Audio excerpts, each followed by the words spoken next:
Hello hello hello everyone. Hello hello hello hello everyone, very good evening. और आप सबका बहुत बहुत ज़्यादा स्वागत है, बड़े दिनों के बाद स्वागत है परीक्षा पथ पर। और आशा है कि आप सब बहुत ज़्यादा अच्छे होंगे, स्वस्थ होंगे और आपकी दिवाली जो है वो बहुत बहुत ज़्यादा अच्छी बीती होगी। और माता रानी से दुआ करेंगे कि आपकी आगे आने वाली दिवाली या फिर हर एक त्यौहार और भी ज़्यादा अच्छा जाए। Thank you so much. सत श्री अकाल, शिवजोत उज्जैन। वेलकम है सभी को। गोवर्धन पूजा कल है तो एडवांस में भाई दूज भी आपका परसों है। सभी की जितने भी त्योहार, आपके 5 दिनों का त्योहार होता है, इसकी बहुत बहुत शुभकामनाएं।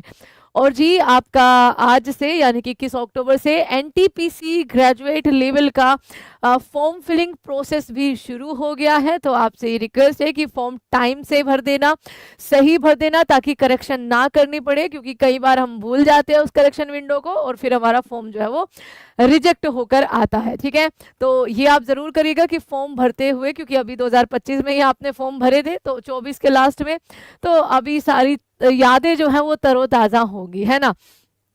चलिए, तो शुरू करते हैं अपने आज के क्लास के पहले सवाल को। एक बार आप सबसे रिक्वेस्ट है कि आप सभी जो है क्लास को एक बार शेयर करके आना। अगले साल अगली उसके साथ मनाएंगे ऐसा आशीर्वाद। अरे आपके 2-3 बच्चे भी हो जाए, हम तो ऐसा आशीर्वाद देंगे, टेंशन मत लो। तुम शादी कराओ, ठीक है, पूरा परिवार आपका, क्या कहते हैं, भरा पूरा परिवार आपका एक साथ दिवाली मनाए अगले वाली। हम कहा तुम्हें मना कर रहे हैं भैया, हैं। चलो, जैसे हम आशीर्वाद नहीं देंगे तो तुम शादी नहीं करोगे, क्या बात है ना। चलिए, आपका यहाँ पर पहला सवाल हाजिर होते हुए, अलाउद्दीन खिलजी के अंडर मार्केट कंट्रोल का मकसद मुख्य रूप से क्या था। अलाउद्दीन खिलजी ने अपनी सेना के अंदर या अपने प्रशासनिक व्यवस्था में काफी सारे चेंजेस किए थे, जैसे नकद भुगतान करना, दाग सिस्टम जो है वो आपका यहाँ पर लाना। और इसका जो इनमें से एक अंडर मार्केट कंट्रोल, ठीक है, इसका जो मकसद था वो आपका क्या था, ये आपसे पूछा गया है। अलाउद्दीन खिलजी खिलजी वंश का शासक था। खिलजी वंश का शासक था, सबसे लंबे समय तक जो है इसने आपका राज किया था।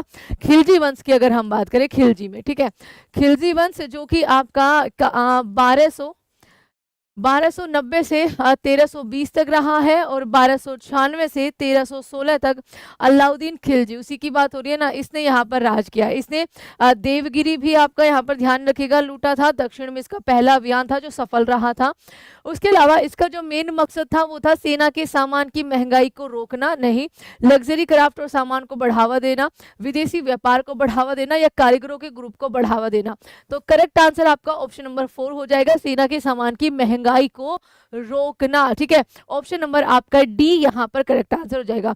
विदेशी व्यापार को बढ़ावा देना इसका कभी भी कोई मकसद नहीं रहा है जब इसने मार्केट में या आर्मी में अपने चेंजेस किए हैं। हैप्पी दिवाली आप सभी को, ठीक है, हैप्पी दिवाली। चलिए, अगला सवाल देखिए, कौन सी प्राकृतिक चीज लक्षद्वीप के द्वीपों को 2 बड़े हिस्सों में आपका बांटती है। ठीक है, लक्षद्वीप आप सबको पता है कि हमारे भारत में अरब सागर में यहाँ पर क्या है, यहाँ पर लक्षद्वीप है, और बंगाल की खाड़ी में यहाँ पर आपके क्या है, यहाँ पर आपके इसी तरीके से बने हुए हैं, ऐसे ही बना लो। यहाँ पर आपके अंडमान और निकोबार द्वीप समूह है, ठीक है, ये आपको ध्यान रखना है। तो लक्षद्वीप के आप समझिए यहाँ पर कि सारे आपके ऑलमोस्ट आइलैंड जो है वो एक जगह से पे है, मतलब उनमें गैप कम है। लेकिन उसका एक आइलैंड जिसे आप मिनिकोय कहते हो, वो आपका कहाँ पर है, वो आपको थोड़ा सा नीचे की तरफ है। लक्षद्वीप के बाकी आइलैंड और लक्षद्वीप के मिनिकोय के बीच में से एक पूरा 9 डिग्री नॉर्थ अक्षांश गुजर रहा है, जिसको आप 9 डिग्री चैनल कहते हो। ठीक है, क्या कहते हो, 9 डिग्री चैनल कहते हो। तो आपका यहाँ पर करेक्ट आंसर 10 डिग्री नहीं 9 डिग्री हो जाएगा। ट्रॉपिक ऑफ कैंसर जो है वो 23.5 डिग्री नॉर्थ अक्षांश रेखा है, जो कि हमारे भारत के 8 राज्यों से होकर गुजरती है। GRM CJ PTM, ठीक है, GRM CJ PTM। इक्वेटर हमारे भारत से नहीं गुजर रही है, ये आपको ध्यान रखना है। 10 डिग्री बच्चा, 10 डिग्री ये देखिए अंडमान निकोबार हो गया, और ये यहाँ पर अंडमान के आइलैंड हो गए, और ये आपके निकोबार के, इन दोनों के बीच में से आपकी जो निकल रही है वो 10 डिग्री चैनल निकल रही है, यानी कि अंडमान को निकोबार से अलग करती है, अंडमान को निकोबार से अलग करती है आपका 10 डिग्री चैनल, और लक्षद्वीप के सभी द्वीपों को उसके मिनिकोय से अलग करता है 9 डिग्री चैनल। इसी के नीचे फिर आपका एक 8 डिग्री भी है, जो कि आपका मालदीव को अलग करता है भारत से। मालदीव को अलग करता है भारत से। तो आपका सही जवाब 9 डिग्री चैनल हो जाएगा। सुंदरबन बायोस्फीयर रिजर्व इनमें से किस भारतीय राज्य में है? तो सुंदरबन बायोस्फीयर रिजर्व आपका यहाँ पर एक वर्ल्ड हेरिटेज साइट भी है अपने आप में, ठीक है, वर्ल्ड हेरिटेज साइट भी है अपने भारत की। ये रामसर साइट भी है, ठीक है, रामसर 2019 में रामसर साइट भी बनी थी, ये भी आपको ध्यान रखना है। और ये पश्चिम बंगाल के अंदर है, अपने आप में एक टाइगर रिजर्व भी, सुंदरबन टाइगर रिजर्व है, ये भी आपको याद रखना है, ठीक है। तो आपका option number B will be the right answer. अपने भारत में टोटल 18 बायोस्फीयर रिजर्व है, ठीक है, 18 बायोस्फीयर रिजर्व है, जिनमें से पहला बायोस्फीयर रिजर्व आपका नीलगिरी बायोस्फीयर रिजर्व था, ठीक है। क्या था आपका? नीलगिरी। 1986 में इसको कमीशन किया गया था, ये आपको याद रखना है। नेक्स्ट, कॉमनवेल्थ गेम में गोल्ड मेडल जीतने वाले पहले भारतीय कौन थे? ठीक है, अगला सवाल आप सबके सामने है, कॉमनवेल्थ गेम्स में गोल्ड मेडल जीतने वाले पहले भारतीय कौन थे? नेक्स्ट का आंसर करिए। तो देखिए कॉमनवेल्थ में आपका यहाँ पर देखो सुशील कुमार ओलंपिक, और स्पेशली जो आपका बीजिंग ओलंपिक है यानी कि आपका 2008 का, और आपका उसके बाद लंदन के होते हैं 2012 में। इन दोनों में इन्होंने, एक में आपका ब्रोंज मेडल जीता था, ठीक है, और एक में आपका 2012 में सिल्वर मेडल जीता था। पीटी उषा मैम की एक बहुत क्या बोलते हैं, एक कहानी जो है, आपकी स्टोरी है इनकी। पीटी उषा अभी देखिए यहाँ पर जो भारतीय ओलंपिक संघ है उसकी अध्यक्ष भी है। बाकी 1984 के समर ओलंपिक हो रहे होते हैं, ठीक है, समर ओलंपिक, उसमें ये 400 मीटर 400 मीटर की हर्डल रेस दौड़ती हैं, जिसमें ये 0.01 से रह जाती है ब्रोंज मेडल से, है ना, ब्रोंज मेडल से, ये आपको ध्यान रखना है। जेड आएगा बच्चे, उसमें जी आएगा तो वो जी लगा लेना, ये बहुत ही फेमस आपका एक बार बताया जाता है। आपका कैलेंडर पेज नहीं, आपका सही जवाब हो जाएगा Milkha Singh. Option number 4 will be the right answer, ठीक है, ऑप्शन नंबर आपका यहाँ पर 4 मिल्खा सिंह जी इसका करेक्ट आंसर हो जाएंगे। सुशील कुमार जी ने बच्चा आपका यहाँ पर गोल्ड जीतने वाले वो पहले नहीं थे, ठीक है, ये आपको याद रखना है। नेक्स्ट आपका देखिए, इनमें से कौन सी भारत में आदिवासी बस्तियों की खास बात है? आदिवासी यानी कि जो ट्राइबल आपका यहाँ पर सेटलमेंट्स है उनके लिए मॉडर्न इंफ्रास्ट्रक्चर और ट्रांसपोर्टेशन वहां की खास बात है, ऊंची इमारतें वहां की खास बात है, शहर का प्लान किया हुआ लेआउट वहां की खास बात है, या फिर उनका जो इलाका होता है, उनके जो पॉपुलेशन है वो जंगल या पहाड़ी इलाकों में बिखरे हुए या सीधे गांव के पैटर्न वहां पर नजर आते हैं। तो कितना सिंपल सवाल आपका यहाँ पर पूछा गया है बाय एनटीपीसी, ठीक है।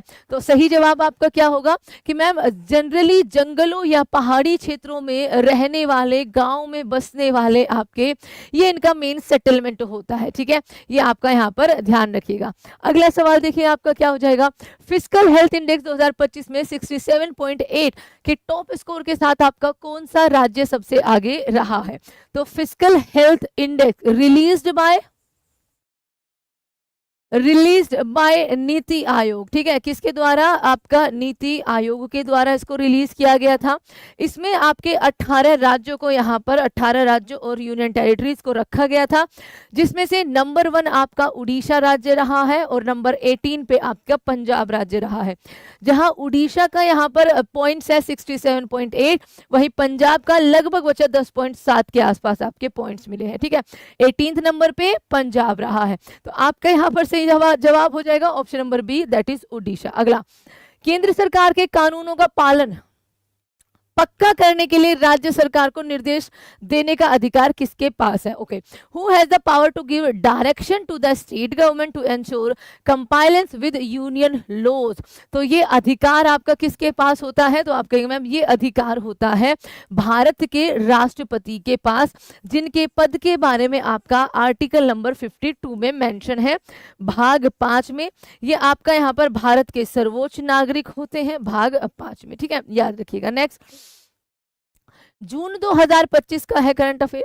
जून 2025 में किस भारतीय राज्य में स्थित श्री पद्मनाभ स्वामी मंदिर में 270 साल बाद महाकुंभभिषेक जो है वो आपका किया गया था? तो पद्मनाभ स्वामी मंदिर आपका यहाँ पर कहाँ स्थित है? तो ये आपका कर्नाटका में, केरला में, तमिलनाडु में या आंध्र प्रदेश में? क्या सही जवाब होगा?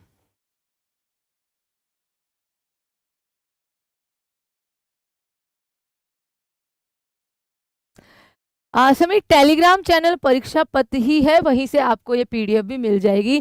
तो आपका पद्मनाभ स्वामी मंदिर जो है वो आपका केरला के अंदर स्थित है। Option number 3 will be the right answer. 44th amendment act इनमें से किस फंडामेंटल राइट्स की लिस्ट से हटा दिया गया था और इसे आर्टिकल 301 के तहत सिर्फ एक कानूनी अधिकार बना दिया गया था। ये आपका क्वेश्चन पूछा गया है कहाँ पर, ये क्वेश्चन आपका एनटीपीसी ग्रेजुएट की एक शिफ्ट में पूछा गया है। तो इसका सही जवाब आपका यहाँ पर राइट टू इक्वलिटी नहीं, ये आज भी आपका आर्टिकल नंबर 14 में मौजूद है। ठीक है, 14 से 18 तक जो है। Right to constitutional remedies article number आपका यहाँ पर 32 हो जाएगा। राइट टू प्रॉपर्टी और राइट टू एजुकेशन ये आपका 21A बाद में ऐड किया गया था, लेकिन ये एक फंडामेंटल राइट ही है। आपका सही जवाब right to property, that is आपका option number 4 will be the right answer. Next, इनमें से कौन सा विषय 42वें संविधान अधिनियम द्वारा संशोधन अधिनियम द्वारा राज्य सूची से समवर्ती सूची में स्थानांतरित किया गया था? तो ये विषय बच्चा देखो, पुलिस अभी भी राज्य सूची का है, कृषि अभी भी राज्य सूची का है, सार्वजनिक स्वास्थ्य अभी भी आपका राज्य सूची का है। जो शिक्षा हो जाएगा वो आपका यहाँ पर करेक्ट आंसर हो जाएगा। ठीक है, जो शिक्षा है वो आपका समवर्ती सूची का अभी के टाइम पर विषय है, यानी कि उसमें स्टेट भी कानून बना सकता है, संघ भी कानून बना सकता है, बट कोई भी अगर कॉन्फ्लिक्ट होता है तो सुनी या फिर मान्यता जो दी जाएगी वो संघ के कानून को दी जाएगी। ठीक है, चलिए अगला सवाल देखिए। अगला सवाल है, मई 2025 में हरियाणा में ऑपरेशन शील्ड के तहत सिविल डिफेंस मॉक ड्रिल इनमें से किस ऑर्गेनाइजेशन के गाइडेंस में आपकी करी गई थी? अगला सवाल आपके लिए ये है। तो इलेक्शन कमीशन ऑफ इंडिया, देखिए उनका इस मॉक ड्रिल से कोई लेना देना नहीं था। नेशनल डिजास्टर मैनेजमेंट अथॉरिटी यानी कि एनडीएमए, इनका भी यहाँ पर कोई लेना देना नहीं था। मिनिस्ट्री ऑफ डिफेंस या union ministry of home affairs, तो ये अंडर जो आ रहा था ये आपका union ministry of home affairs के अंडर आ रहा था। अगला सवाल, भारत के संविधान के अनुसार किसी राज्य में विधानसभा में सदस्यों की अधिकतम संख्या कितनी हो सकती है? तो एक प्रावधान है बच्चा कि अधिकतम आपका 500 से और मिनिमम आपका 40, इनसे तो आपका ऊपर ही होना चाहिए। कुछ एक्सेप्शन है आपके कि भाई आपका यहाँ पर जनसंख्या कम, बहुत ज्यादा कम है, तो वहां पर 40 भी वो पार नहीं कर पाते हैं। तो आपका सही जवाब 500 will be the right answer. Next, इनमें से कौन सी इंफ्रास्ट्रक्चर पहल भारत में शहरी विकास से जुड़ी हुई है? रुर्बन मिशन, प्रधानमंत्री किसान ऊर्जा सुरक्षा एवं उत्थान महाभियान, मैनेज्ड सर्विसेज प्रोवाइडर स्कीम या Atal mission for rejuvenation and urban transformation? क्या यहाँ पर आपका सही जवाब रहेगा, बताइए।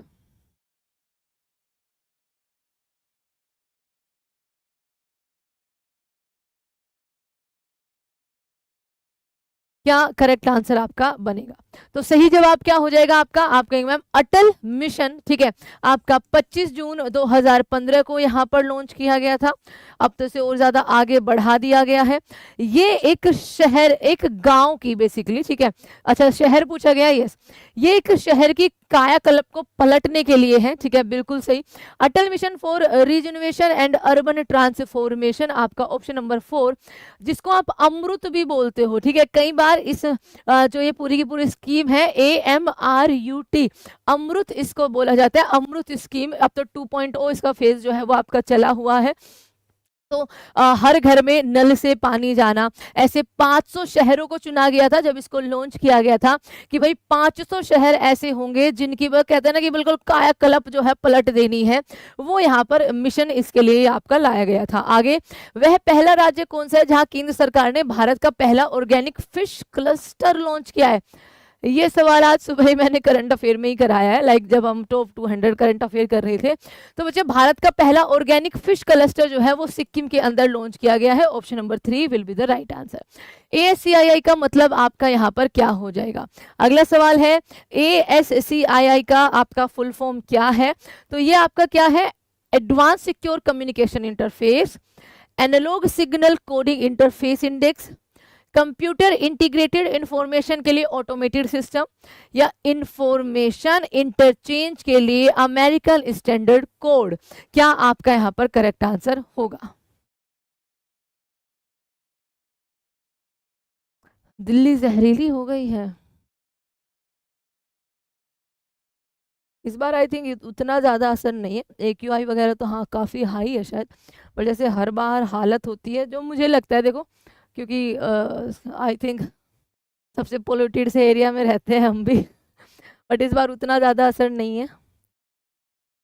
अब उसके 2-3 रीज़न हो सकते हैं कि हम घर से ही बाहर नहीं निकले 2 दिन से, 3 दिन 4 दिन से एक्चुअली घर बंद है हमारा, सारे खिड़की दरवाजे एवरीथिंग, एयर प्यूरीफायर है, मे बी ये रीज़न हो सकते हैं भैया, बट बाहर निकले ही नहीं है एक्चुअली हम, तो मैं बता भी नहीं सकती आपको तो रियलिटी क्या है।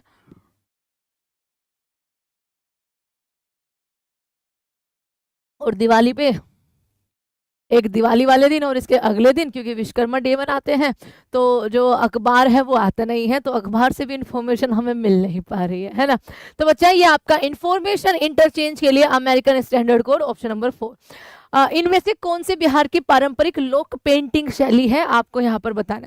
देखिए वर्ली पेंटिंग आपकी यहाँ पर महाराष्ट्र की हो जाएगी, पट्टचित्र आपका उड़ीसा का हो जाएगा, कलमकारी आपका आंध्र प्रदेश का हो जाएगा, और आपका एक ही बचता है यहाँ पर, दैट इज मधुबनी, और ये आपका बिहार की हो जाएगी। नेक्स्ट आपका मार्च 2025 में इसरो ने LVM-3 के लिए कौन सा इंजन डेवलप करने में तरक्की हासिल करी है। अगला सवाल आपके लिए ये है। हैप्पी दिवाली किंग डेविड, आपका दिल से धन्यवाद। चलो, गोवर्धन भी है, यस कल है वो। चलो नहीं जी, हाँ तो आपका देखिए बच्चा अभी LVM के लिए SE 2000 अभी आया है, 2027 तक ये आपको क्या करेगा, मिल जाएगा। इसका जो टारगेट है ये आपका 2027 तक रखा गया है। SE 2000 यहाँ पर इसको बोला गया है, और ये आपका क्या है, ये सेमी क्रायोजेनिक इंजन जो है इस पर काम कर रहे हैं, ठीक है। Option number 3 will be the right answer by the DRDO, ठीक है, ये आपको ध्यान रखना है। इसरो, सॉरी, ठीक है, ये आपका क्या हो जाएगा, बाय दी इसरो। तो आपका यहाँ पर सेमी क्रायोजेनिक इंजन पर यहाँ पर काम चल रहा है। ऑप्शन नंबर आपका 3 will be the right answer. और इसका यूज होगा आपका जैसे तेजस MK1 है, ठीक है, और सुखोई 30 के अंदर, ये भी याद रखिएगा। आगे DRDO ने 2025 में कौन सा स्वदेशी रडार सिस्टम बनाया है जिसे तेजस MK1I एयरक्राफ्ट की क्षमताओं को बढ़ाने के लिए डिजाइन किया गया है। DRDO ने 2025 में स्वदेशी रडार सिस्टम, बच्चा रडार सिस्टम बनाया था इन्होंने, उत्तम ऐसा, ठीक है, उत्तम AESA। ऑप्शन नंबर आपका 3 will be the right answer, ठीक है, ये आपका करेक्ट आंसर क्या होगा, ऑप्शन नंबर C हो जाएगा। आगे अंडमान और निकोबार द्वीप समूह किस जल निकाय से अलग होते हैं। अंडमान निकोबार अभी जस्ट बताए हैं। अंडमान निकोबार के अंदर आपका 10 डिग्री चैनल मिलेगा, 11 डिग्री चैनल मिलेगा, जो आपका डेक्कन पास जिसको बोला जाता है, तो 10 degree channel will be the right answer, ठीक है। डेक्कन आपका जो पैसेज है वो जो साउथ अंडमान है, साउथ अंडमान, ठीक है, साउथ अंडमान का आइलैंड है, और फिर यहाँ पर है छोटा अंडमान, लिटिल अंडमान जिसको आप बोलते हो, इनके बीच में आपका डेक्कन पैसेज है, और यहीं से 11 डिग्री नॉर्थ चैनल भी गुजरा हुआ है, तो उसको डेक्कन पैसेज भी कई बार बोलते हैं, ठीक है, मेन डेक्कन पैसेज ही बोलते हैं। अगला है 2025 ह्यूमन डेवलपमेंट इंडेक्स रिपोर्ट के अनुसार 2023 के लिए भारत की HDI वैल्यू क्या है जो इसे मीडियम ह्यूमन डेवलपमेंट कैटेगरी में रखती है। बच्चा ये वैल्यू थी भारत की आपका 0.685। ह्यूमन डेवलपमेंट इंडेक्स में ओवरऑल जो भारत की रैंक है 2025 में, वो हमने सुबह भी किया है, वो 130 है। अलग अलग फैक्टर पे ये काम करती है, अलग अलग पॉइंट्स देशों को जो है वो दिए जाते हैं, तो आपका सही जवाब यहाँ पर क्या हो जाएगा, 0.685। अगला 25 जनवरी 2025 को भारतीय चुनाव आयोग के स्थापना दिवस पर के उपलक्ष्य में राष्ट्रीय मतदाता दिवस का कौन सा संस्करण मनाया गया है। 25 जनवरी 2025 को भारतीय चुनाव आयोग के स्थापना दिवस के उपलक्ष्य में राष्ट्रीय मतदाता दिवस का, बच्चा मतदाता दिवस जो 25 जनवरी को हम सेलिब्रेट करते हैं, उसका 15वां, ठीक है। ऑप्शन नंबर आपका यहाँ पर बी करेक्ट आंसर बन जाएगा, ठीक है, B will be the right answer. Infrastructure को यूनिवर्सल इंटरमीडिएट क्यों कहा जाता है। Why is infrastructure refer to as universal intermediate. और अभी तुम्हें लगता नहीं है कि कहीं कहीं पर जो एग्जाम होते हैं वो सरकार की योजनाओं के अनुरूप चलते हैं, लाइक इस बार के बजट वगैरह में, और वैसे भी जो बात चल रही है कि भारत के अंदर इंफ्रास्ट्रक्चर को बढ़ावा देना है, उस पर बहुत ज़्यादा काम करना है, उसकी योजनाएं भी चल रही है। अभी हम दूसरा तीसरा सवाल देख रहे हैं करंट अफेयर का इसी पर, है ना, बताओ अच्छा, ये सबसे ज्यादा फायदेमंद सेक्टर होता है, इसका यहाँ पर पहला ऑप्शन है यूनिवर्सल इंटरमीडिएट। अच्छा, ये हर देश में यूनिवर्सली उपलब्ध होता है, इसका इस्तेमाल लगभग सभी चीजों और सर्विसेज के प्रोडक्शन में होता है, यह शहरी और ग्रामीण इलाकों को जोड़ता है। तो बच्चा करेक्ट आंसर कि मैम ये इंफ्रास्ट्रक्चर का जो इस्तेमाल है वो सारी चीजों, ठीक है, आपके जितने भी गुड्स है या सर्विसेज है उनके प्रोडक्शन में इसका यूज होता है। तो option number 3 will be the right answer. April 2025 में international shooting report federation world cup में सौरभ चौधरी ने किस शूटिंग इवेंट में, ये शूटिंग है बच्चा क्योंकि ये शूटर ही है, ये क्या लिखा हुआ है भैया, शूटर इवेंट में ब्रॉन्ज मेडल जीता है। तो उन्होंने 10 मीटर एयर पिस्टल के अंदर जीता है। ऑप्शन नंबर मेरठ से है, ये आपका 4 हो जाएगा। पंचायतों में SC/ST और महिलाओं के लिए सीटों का आरक्षण किस आर्टिकल के तहत आता है? तो आपका 1/3 आरक्षण जो है वो मिलता है महिलाओं को, ठीक है, महिलाओं को 1/3 आरक्षण मिलता है। और अब तो 106वें अमेंडमेंट एक्ट से जब ये लागू हो जाएगा तो आपका लोकसभा में और राज्य विधानसभा में भी मिला करेगा, ठीक है, ये आपको ध्यान रखना है। एंड दैट इज आपका 243 का D part will be the right answer. Next, ई में कार्यकाल हो जाएगा, ठीक है। 1 मई 2025 को भारत के चुनाव आयोग ने वोटर लिस्ट की सटीकता में सुधार और वोटिंग प्रक्रिया को आसान बनाने के लिए कितनी बड़ी पहल शुरू करी है? तो कितने इनिशिएटिव इन्होंने लिए, बेसिकली ये आपका मेन मुद्दा है। और ये एक्चुअली में वोटिंग को थोड़ा सा ट्रांसपेरेंट बनाने के लिए, थोड़ा सुगम बनाने के लिए आपका किया गया है कि आपको एक स्पेशल नंबर प्रोवाइड कराया जाएगा, आपकी जो पर्ची होती है उसमें फोटो आपकी रंगीन अब से आया करेगी ताकि आप उसको क्लियरली पहचान सके। तो आपका यहाँ पर ऐसे 3 इनिशिएटिव जो है वो योजना आयोग के द्वारा आपके लिए गए थे। ऑप्शन नंबर आपका बी करेक्ट आंसर बन जाएगा। नेक्स्ट देखिए यहाँ पर क्या है, Ctrl+V शॉर्टकट आपकी की क्या काम करती है? अच्छा, SSC वाले एग्जाम सेंटर चूज करने के लिए ऑप्शन दे रहे हैं, क्या ये सही किया है? नहीं भाई, देखो मेरे व्यू में तो नहीं किया है, ठीक है, क्योंकि भारत, क्या कहेंगे इसको, अपॉर्चुनिटी, अवसरों का देश है, और ये तो अवसर मिलने जैसा हो गया। देखो मेरे लिए, मेरे हिसाब से जितना मैंने समाज को समझा है या वोट एवर बच्चा आप जो भी कहेंगे, उसकी कुरीतियाँ, उसकी अच्छाइयाँ, जितना भी हमने समझा है, मेरे हिसाब से ये नहीं है, ठीक है, सही। चलिए, तो Ctrl+V बच्चा ये कॉपी किए गए टेक्स्ट या फाइलों को पेस्ट करती है। ऑप्शन नंबर आपका यहाँ पर सही जवाब है।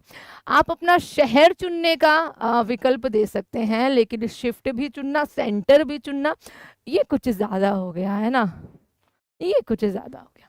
आगे, यूजुअल स्टेटस यानी कि यूएस मेजर के तहत किसे बेरोजगार कहा जाता है? Who is considered unemployed under the usual status measure? बच्चा ये वो होता है कि ऐसा व्यक्ति जो काम नहीं कर रहा है लेकिन लंबे समय से, वो काफी टाइम से काम ढूंढ रहा है, ठीक है।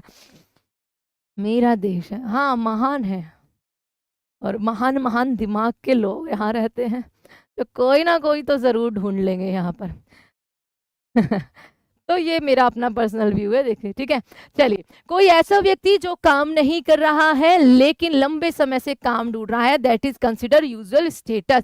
अगला सवाल, महिला किसान सशक्तिकरण परियोजना MKSP डैश के तहत एक मुख्य सब स्कीम है, ये आपको बताना है। द महिला किसान सशक्तिकरण परियोजना इज अ की सब scheme under that Mahatma Gandhi national rural employment यानी कि मनरेगा आप जिसको बोलते हैं। तो उसमें बच्चा सभी को, इट इज नॉट अबाउट महिला किसान और महिलाएं, इसमें सबको, आपका युवाओं को 100 दिन की रोजगार गारंटी दी जाती है।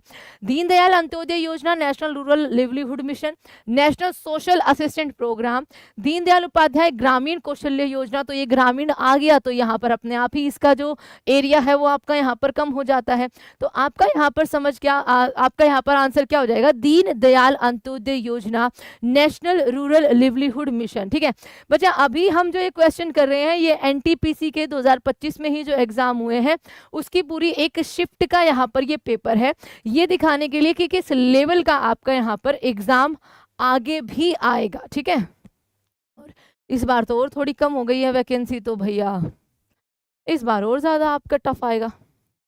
टफ इन द सेंस कि कुछ ना कुछ तो करंट अफेयर में वो जुगाड़ लगाएंगी, है ना। तो सही जवाब आपका यहाँ पर क्या हो जाएगा? सही जवाब Deendayal Antyodaya Yojana, national rural livelihood mission. अच्छा, तो आपका मतलब ये है कि शहरों में किसान नहीं है, अच्छा जी, रेडियो एक्टिविटी की एसआई यूनिट में एक क्यूरी की वैल्यू आपकी कितनी होती है?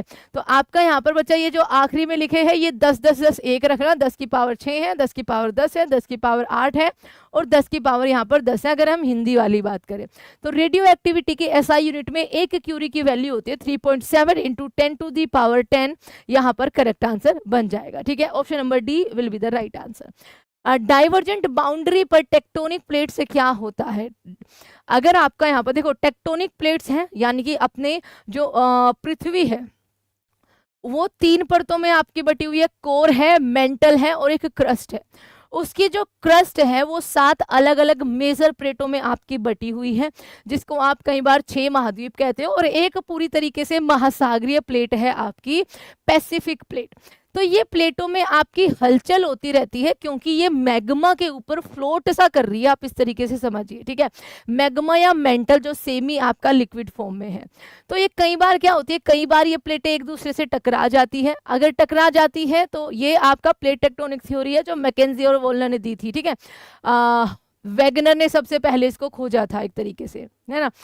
तो उसके अगर ये टकरा रही है तो आपके फोल्ड माउंटेन कई बार यहाँ पर बन जाते हैं। अगर ये एक दूसरे से डाइवर्ज यानी कि दूर जा रही है तो नीचे से आपका क्या आता है, नीचे से आपका ज्वालामुखी आता है। ठीक है, मैग्मा आप कह सकते हो जो ऊपर आके लावा बन जाता है। अगर ये आपका समानांतर चल रही होती है तो क्या होता है, तो आपका जनरली भूकंप वगैरह बहुत ज्यादा आते हैं। तो बच्चे डाइवर्जेंट में क्या होता है, तो ये एक दूसरे से दूर चली जाती है। Option number B will be the right answer. ठीक है, बी आपका यहाँ पर सही जवाब हो जाएगा। सुनील 110% बच्चा कोशिश करेंगे, एक तो कल या परसों ही आपको हम ये प्रोवाइड कर दे कि किस तरीके से आप इसको टैकल कर सकते हो। ठीक है, हाँ, आपका ऋग्वेद में गो मत शब्द का मतलब क्या होता है, तो गो मत, गो मतलब बच्चा आपका गाय माता। ठीक है, गाय माता याद रखिएगा। तो जो गाय का स्वामी होता था, है ना, जो गाय का स्वामी होता था उसको यहाँ पर गोमत कहा जाता था ऋग्वेदिक काल में। अच्छा, योद्धा पुजारी ये क्या है आपका ग्वालिन या फिर अमीर व्यक्ति। तो इसका सही जवाब क्या हो जाएगा, एक्चुअली उस टाइम पर गाय रखने वाले को ही सबसे ज्यादा अमीर माना जाता था, सबसे ज्यादा धनवान माना जाता था। तो आप या तो गाय का स्वामी लिख लीजिए या अमीर व्यक्ति, अ वेल्दी पर्सन लिख लीजिए, दोनों एकदम करेक्ट आंसर आपके बनेंगे। ठीक है, दोनों एकदम सही जवाब आपके बनेंगे। डिजिटल और आर्थिक सहयोग को गहरा करने के लिए मई 2025 में किन 2 पार्टियों ने एक अहम डिजिटल ट्रेड एग्रीमेंट DTA पर साइन किया है? तो ये किया गया था बच्चा यूरोपियन यूनियन और सिंगापुर के द्वारा। ऑप्शन नंबर आपका बी करेक्ट आंसर बन जाएगा। ठीक है, नेक्स्ट आपका रामगढ़ की रानी अवंतीबाई लोधी ने इनमें से किस इलाके में अंग्रेजों के खिलाफ 4000 लोगों की सैनिकों की सेना खड़ी की और उसे लीड किया, जिन्होंने उनके राज्य का एडमिनिस्ट्रेशन अपने हाथ में ले लिया था? तो ये इन्होंने किया था राजस्थान का जो नॉर्थ ईस्ट इलाका है वो, लखनऊ या कानपुर से, अवध का इलाका या फिर मध्य प्रदेश का मांडला इलाका। तो क्या करेक्ट आंसर आपका बनेगा? साउथ एक्सटेंशन मेट्रो उड़ा दी। अच्छा, किसने उड़ा दी रे? अच्छा, कुछ अभी रिसेंट न्यूज तो आई है कहीं पर कोई आग वगैरह लगी है। अभी मेरा फोन है नहीं भैया हमारे पास, बट मैंने जस्ट क्लास के लिए जब मैं आ रही थी घर से तो मैं वो न्यूज़ देखी थी, बट मैंने उतने ज़्यादा मतलब हाईलाइट उससे नहीं देखी। मुझे लगा किसी गोडाउन वगैरह में शायद आग लगी है, बट मेट्रो में लगी है तो फिर हद ही हो जाएगी भैया। एक्चुअली लोग ना बच्चे पागल हो जाते हैं, हाथ में लेते हैं बम पटाखा। आजकल तो भैया वो बड़े वाले बम को हाथ में फोड़ने लगे हैं, हद ही कर दिया, उसको फेंक देते हैं। हमारे यहाँ पर्दे पे फेंक दिया।